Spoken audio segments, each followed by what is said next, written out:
All right. Happy St. Patrick's Day, Sunday, March 17th, 2024. And welcome to episode 10 of the Upwardly Mobile podcast, where we're talking about the state of the economy, job tips, and more as it relates to the world of business. So, what are you talking about this week is the latest inflation report that dropped this past Wednesday. As you know, every month there is a CPI report that talks about whether the cost of goods have risen or not. And this is important from a job search perspective because it's really dictates investment and investment interest based on the rising cost of goods. And if we saw this one, it continues to disappoint. Top line basically is that inflation rose 3.2% year over year, and about a tenth of a percent over, actually 0.4% month over month. And so, as you all know, inflation remains elusive as it remains above the Fed's elusive 2% mark. And so, what led this inflation rise over the past month? Number one, shelter costs were up 5.7% over that one time. And so the cost of mortgages, the cost of rent, especially, continue to be expensive and continue to rise as um, rental firms and so forth raise prices due to external costs such as the cost of cleaning, landscaping, maintenance, and so forth. And so it's not such a good place right now in that regard. Other things that are also causing issues around here include the Red Sea blockade, which, as you know, is being caused by rebels in the sub-Saharan African region. And because companies now have to ship their goods around the Cape of Good Hope versus the Suez Canal, that also is causing a lot of danger and fear around the rising costs of goods too, as the risk goes up. On the flip side, we also saw later in the week that consumer spending stalled in February, only growing 0.6%, while falling 1.1% in after revisioned data. So, what does this all mean? As you look at this from a job search perspective, the one thing that matters is that if as inflation remains high, so do interest rates. And as interest rates remain high, so does the lack of interest in investing in new jobs. And as these new jobs go further and further and further away, a lot of the market continues to struggle in finding these new opportunities.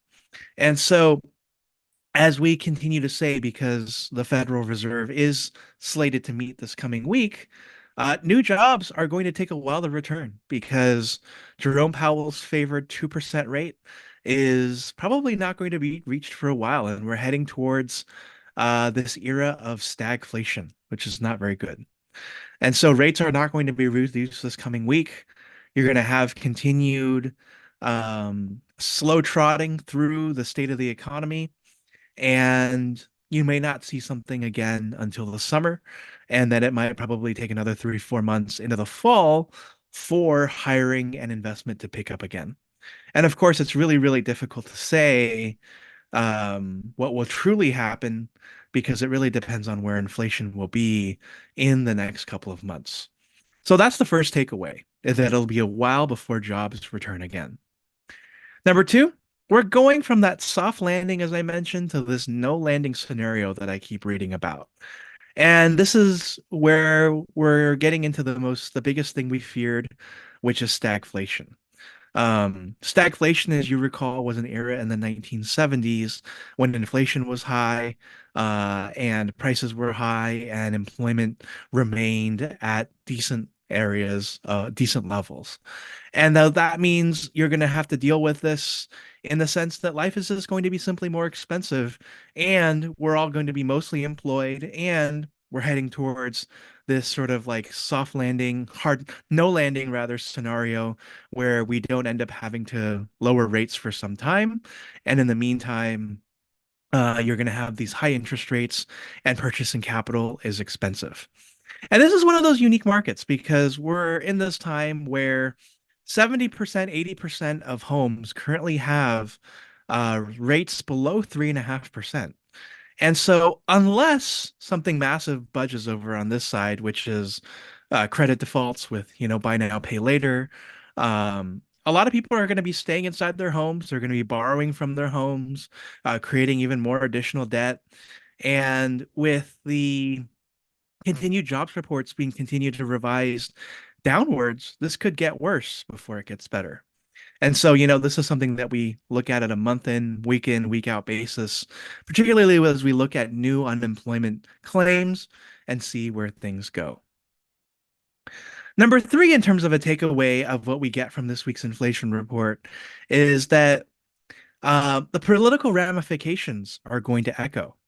We just came out of a couple of big weeks of primary elections here across the country in the United States.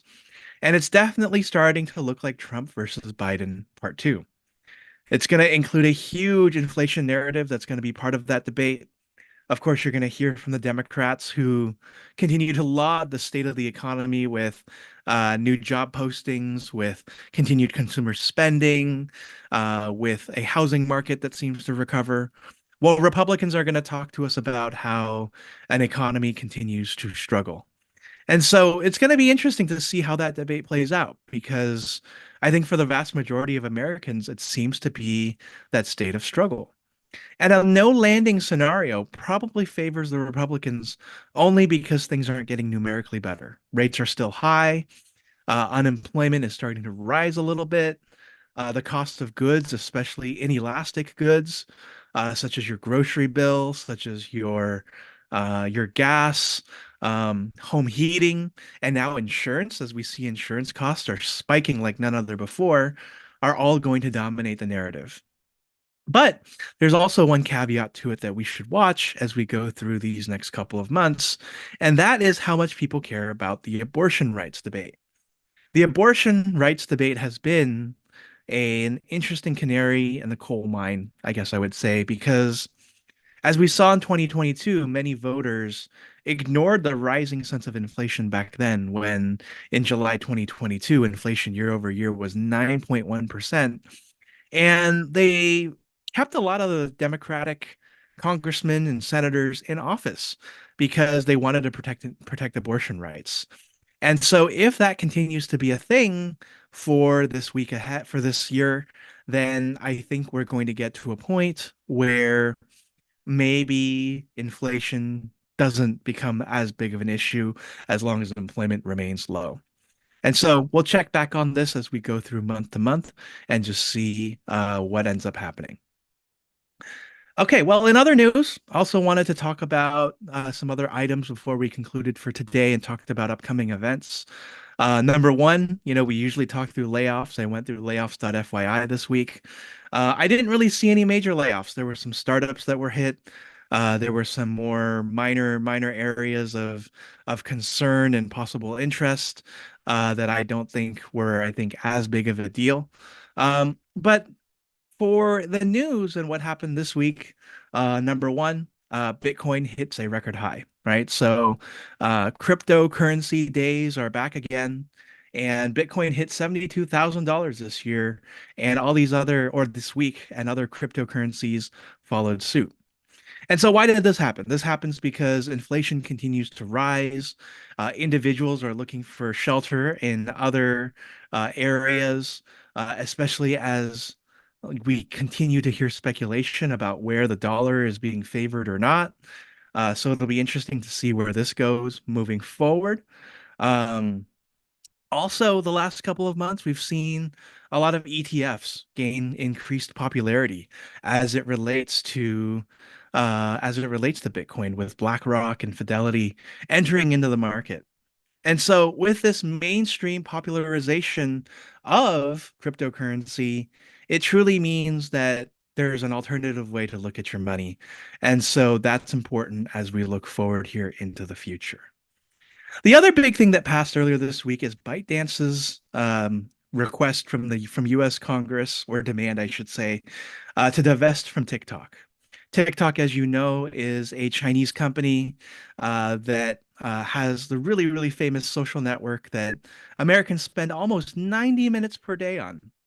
And so continued fears of Chinese influence, as well as potential free speech issues, led the House to ban TikTok.